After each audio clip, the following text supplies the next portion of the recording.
The Lord bless you and make you prosperous spiritually, dear heart dwellers. Well, we have a few things going on right now. This is the time when we're approaching Halloween, and a lot of curses are being dropped on Christians, especially around the world. And it's the season when the light is waning, and that's when a lot of these curses are being sent out. And here on the refuge, we've had a few visitors who have come to curse. And the Lord has allowed it because He wants us to know who they are. And we appreciate that. But even more than knowing who they are, He wants us to love them. He doesn't want us to react in fear or anxiety or hatred, but just the opposite, to love them. And why shouldn't we love them? Because they're headed to a very bad place because of what they've chosen in life. And He doesn't want them to go there. He is all for saving every single one of them. So I was thinking about all the witches that have banded together to come against us. One's in Africa, Europe, and the Middle East, and here in America. Then I heard the Lord say, there is no defense against love. It is the highest power, the definitive factor in war, the power and glory of God Himself that inhabits every soul that loves me. Clare, they have no defense against love at all. There's no armor that can penetrate it and touch the very inner parts of the soul. That is why it is hated so much.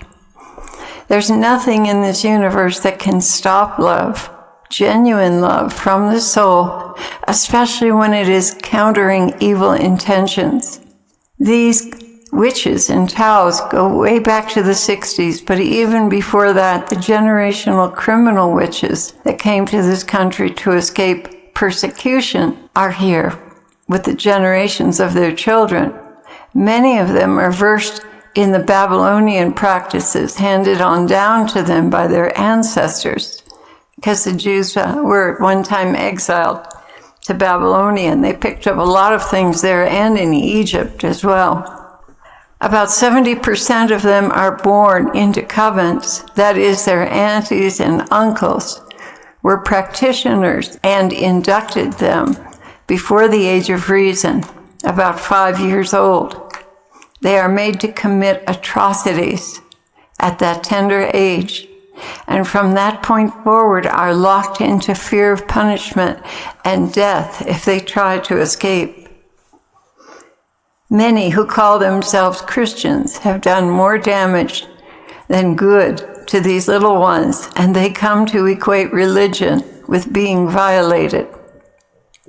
It is no wonder that they hate those who profess to be Christians, go to church, picnics, and even teach catechism, but are still misled in their hearts and violate the trust of the young ones.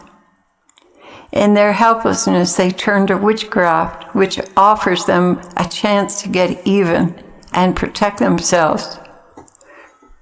They don't know what a real Christian is. And that is why they join covens. From the outside looking in, covens offer protection and a sense of family. Satan is like daddy to them, and they trust and believe in him to protect and further their agendas in the world, which very often is guided into law enforcement, politics, medicine, teaching, and the judicial system. These are key positions that put them in a position to do the most harm.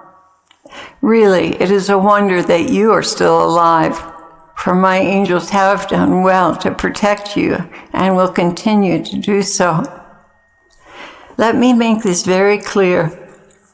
I was there when they were violated and compromised. I wept for them and longed to break this cycle in their family line. But they are surrounded on all sides by practitioners who watch them very carefully. Those in education recruit them as early as 5 years old or before the age of reason, which is 7. I cried for all the ways in which they were abused, but was unable to do anything to stop it. Lord, why is that? There are dedications and covenants made during the pregnancy and at birth that put them under Satan's rule. And there are other generational curses that are being handed down for the sins of their ancestors.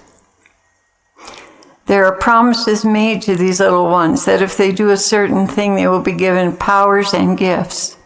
And so they learn to practice at a very early age, especially curses of retaliation against teachers, parents, and siblings.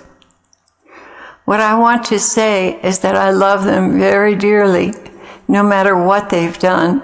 I understand them and love them through it all. I want to apologize to them for what people did, especially those professing to be Christians, ministers, and others that represent God. Atrocious things were done, things a true Christian would never, ever do. I want to apologize, but they will rarely read it and even more rarely respond with forgiveness and repentance. So I allow them to attack you and ask that you return their hatred with love, just as I had to do with the Pharisees and scribes. Those of you who have chosen Satan over me, I understand why you have done so. You have been exploited by many men and women who are also treated as you were and turned bitter, only wanting to pay back the ones that were cruel to them. Thus, a cycle is set up in every generation, reflecting back on the practices of the parents and what was done to them, and they continue to do that to their children and their children's children. There's only one thing I ask of you, and that is that you open your eyes to see clearly who you are dealing with. Look at the ways they hurt others with lying, stealing, cheating, and cursing them, even to death. When you see how they treat others, you are seeing what you will in turn, over time, turn into, what you will become, and even how you may be treated if you fall out of favor in the covenant. Yes, anything goes for your self-gratification when you are crossed by one of these. I long to see you healed of the wounds that you have suffered from those who were abusive. I long to see you thriving with new life, healthy and following your dreams. I long to see you discovering your destinies and inching forward.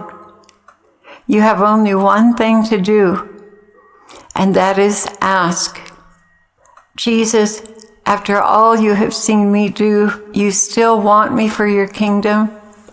Please help me to accept you into my life and protect me from those who would harm me for converting. Now, there are going to be some evangelicals that are listening to this and saying, we've got to do a whole lot more than that. Well, the point is here, the Lord is inviting them to just give him a chance. The rest of it he'll take care of. All of it will be taken care of. But right now, he's just asking they would give him a chance. Instead of equating Christians with the people that had hurt them in the past, that they would give him a chance because he is sweet and loving and kind and very protective. And they have not experienced that from Christians, quite the opposite. Jesus continued, I will protect and teach you, and you will flourish and not be afraid of those who will hate you.